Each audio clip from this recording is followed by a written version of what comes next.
So you just got done building your boat and you have it all prepped and ready for your final sand. Now it's time to sand the boat properly and get it finished.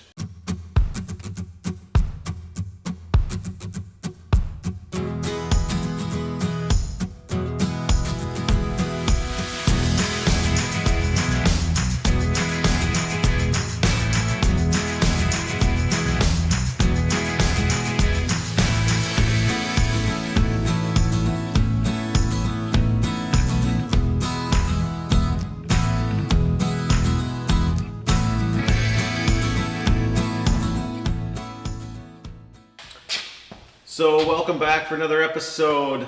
We just got done staining the 1941 Chris Craft barrelback hydroplane. As we talked about before, this is one of 7 left in the world, one of 19 ever built. Pretty special boat, and so we want to make sure we get it just right. What we did is we faired the hull properly. You can see that in a prior video, how to fair a hull. Chris Craft stopped at 80 to 100 grit, somewhere in there. And that's basically what we do. And the reason that you want to do that is you want a really nice, rich, deep color. And the way that you get that is by stopping at like 100 grit. It does have the grain raised a little bit, but we're going to put a lot of varnish on this thing, so it's really not going to matter that the grain is raised. They used a filler stain. We don't use a filler stain. They can be muddy, they can be hard to use, and so we have the proper colors that we can use in a gel stain, and so that's what we use, and we've had great results on it. To properly stain this boat, you're going to need to stain the whole thing red first. That means the covering boards that are going to be walnut are stained red first, and then the walnut stain goes over that. Now the colors you can get from Lake Oswego Boat Company. Mike Mayer has those colors, and you can contact him, find him on the web and contact him, and he can get you the right stuff. But the prep work is really what's super important. You want to make sure that you sand your boat properly with 80 grit and then 100 grit with the grain to get all those cross grain scratches out. That is super important. The reason is that if you have swirly marks from a machine, like you used an orbital machine, or you used a cross grain where you were fairing the hull crossways in a crisscross method to shape the boat, you need to get all the cross grain scratches out, because if you don't, when you stain it, you will see those cross grain scratches. They'll pop right out like crazy. So sand with the grain, 80 grit.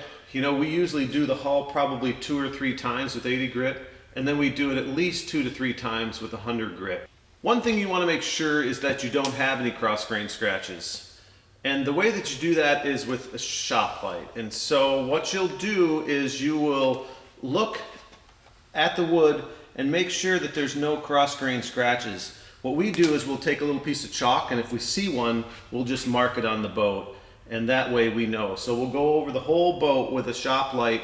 We'll do this probably 2 or 3 times, you know, in between every 100 grit sand, just to make sure that we get all those cross grain scratches gone.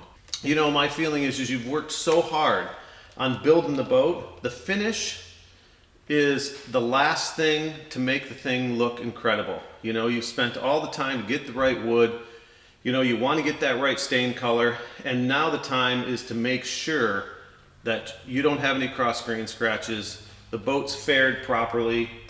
So if you follow those steps, you are pretty much guaranteed to have a very, very nice looking boat at the end. But it takes some planning. You know, you've got to make sure that those cross grain scratches, you've got to make sure the color's right, and you got to make sure that it's stained properly. You know, Chris Crafts, they stained the whole boat red first, like I said, and then they stained walnut over that.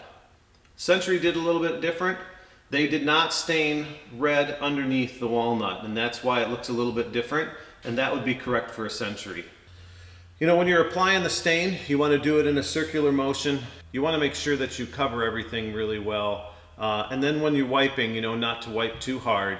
You don't want to take all the stain off. You want to make sure that it shows the grain really well, and you get a good deep rich color. It's not about just wiping the stain off and leaving what's behind. There's a little bit more detail and strategy to that, and you don't push hard like you're trying to remove it. You want to use a terry cloth rag. That's very important. We do have another video on staining if you want to go back and watch that. That would be a good idea to do. We show some pointers and some tips in that video as well. So you want to use a circular motion when you apply it, you know, especially over the red. If you're doing a walnut over red, you want to make sure that you get a nice even coat and cover. And what I do is I'll go on in a circular motion, and then I'll go with the grain back and forth, and then I'll move ahead and I'll do another section in a circular motion, and then I'll use that terry cloth towel applicator to go back and forth over the whole thing. I'll leave it just for a second, then I'll go get another rag and I'll start wiping the stain off. And you don't want to press too hard, you know, it's not about removing the stain as it is getting a nice blend and a nice color onto the wood. I usually go about 3 to 4 feet at a time. I don't want the stain to dry too much. If you try to wipe the stain that's been on there for a little while, that's going to be harder to get off than the stuff you just applied. And so you'll get different tones with that, and that's not what you want. You want to make sure that it's a nice even color. What you don't want is a bunch of stops and starts, you know, in your stain, or where the stain will overlap the top of each, making it a darker color. So what you do is you have that section where you have the stain that you just wiped. Then you have that next section, and you're going to have a little bit of overlap. That overlap is going to be a little bit darker. And so what you want to do is wipe that first, then wipe the whole thing and come back in and blend one into the other. That'll help you get a nice even color.